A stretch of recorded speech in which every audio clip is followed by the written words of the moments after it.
Ang kasaysayan at pagkakakilanlan ng komunidad ngayon ay bakas sa mahigit 100 metrong haba na artistic mural dito sa Aurora Hill, Baguio City.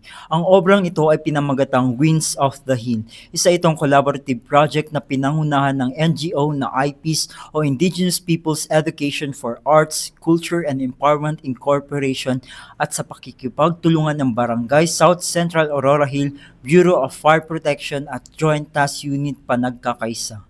Layunin ng mural na ito na maging makulay na maipinta ang kwento at kasaysayan kung paano nagsimula ang South Central Aurora Hill na nakilala bilang Working Men's Village. Dagdag din ni Hajong Kapuno, ang project director and artist, naging malaking hamon umano sa kanila ang pabago-bagong panahon sa Baguio at sa mga nagdaang bagyo at ulan. 10 local artists umano ang nagtulungan sa proyekto kabilang sina Ronald Alan De Leon, Gillian Sanchez, Kim Conaya Lopez at iba pa.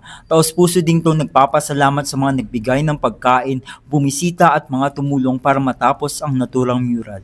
At sa loob ng isang buwan, opisyal itong binuksan noong September 29 bilang parte umano ng proyekto ng Gong Festival na gaganapin sa October 19. So, this October 19, we are celebrating the Baguio Gong Festival, which promotes the culture of the Cordillera. Ito ay gaganapin sa Melvin Jones Grandstand.